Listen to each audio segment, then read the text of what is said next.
Let's go.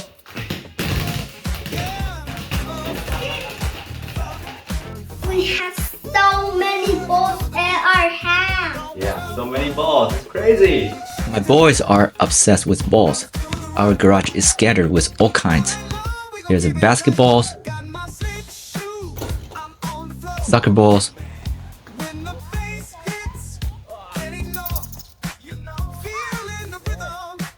volleyballs, and even more basketballs.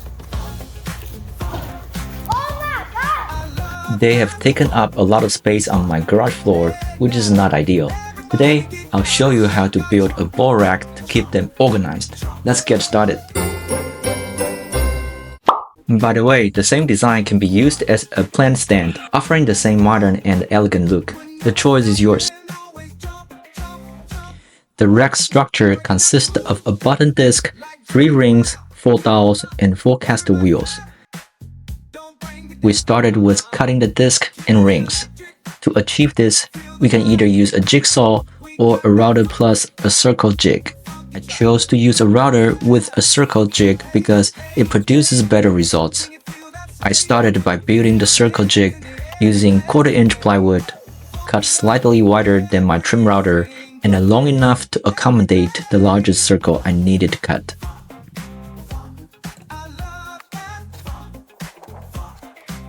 Next, I drilled holes to mount the router onto the plywood and added holes for the center pivots of the circles.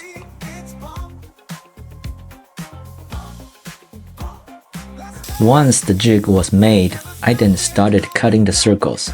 My design minimizes material waste by allowing each ring to be cut from the leftover material of the previous one.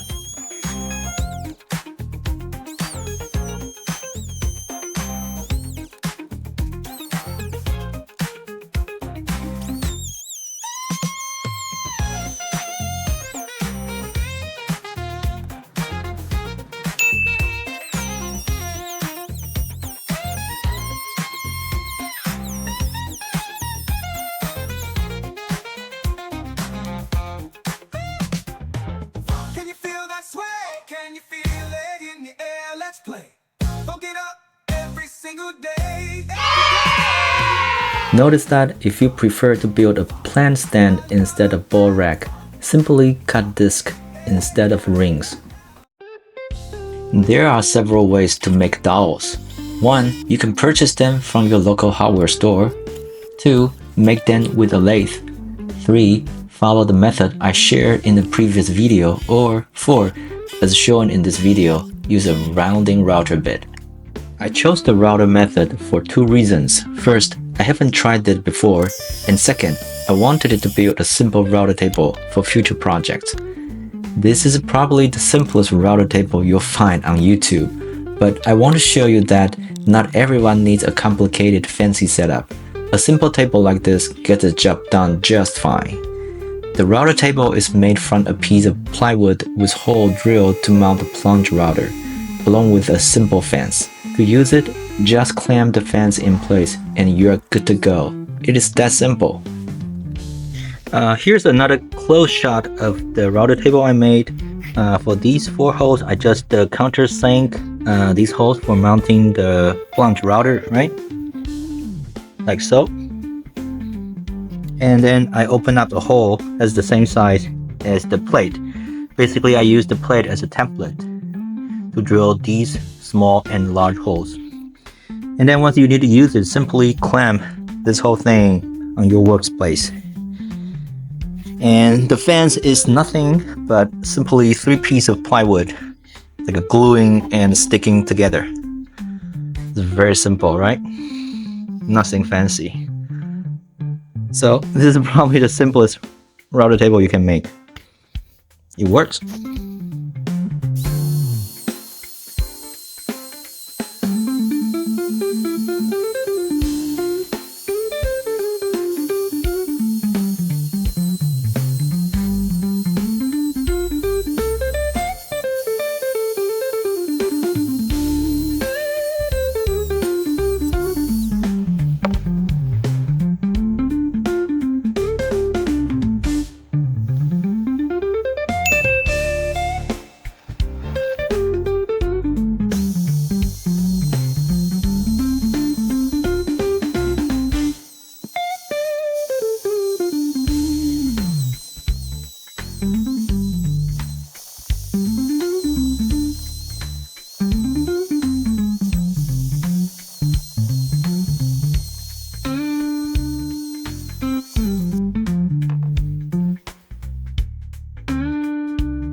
The next step is to drill holes in the disc and rings.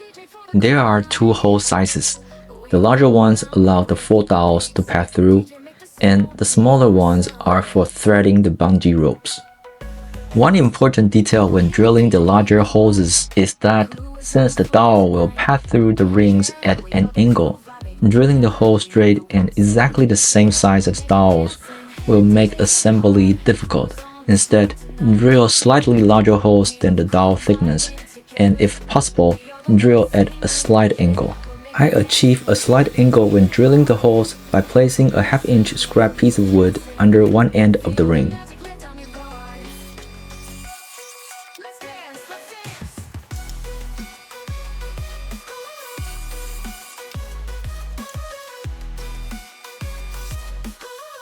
The next step is to test the assembly and ensure everything fits correctly. This is crucial because if the pieces don't fit, you may need to adjust the thickness of dowels or drill larger holes. Once we have confirmed that every piece fits correctly, we can assemble them together. I found that using clamp to hold the rings in place is very helpful. Be sure to use a tape measure to check the distance and ensure everything is level and plump so the rack stands upright. Next, use screws to attach the dowel to the rings. Take care not to strip the rings. Once the dowels are secured to the disc and rings, attach the caster wheels and finally thread the bungee ropes.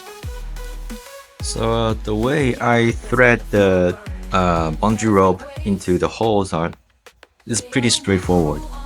First I tie a knot from the beginning, and then it goes down through these holes, right? And then once it goes to the bottom, and then it wraps around. Goes around through the second one, right? Second one goes to the top, and it goes around the bottom. So on and so forth until it reaches the last hole, and then I tied another knot here as the end, right? Pretty simple. And this bungee rope is like a elastic, so you can easily put the balls in, get the balls out like that.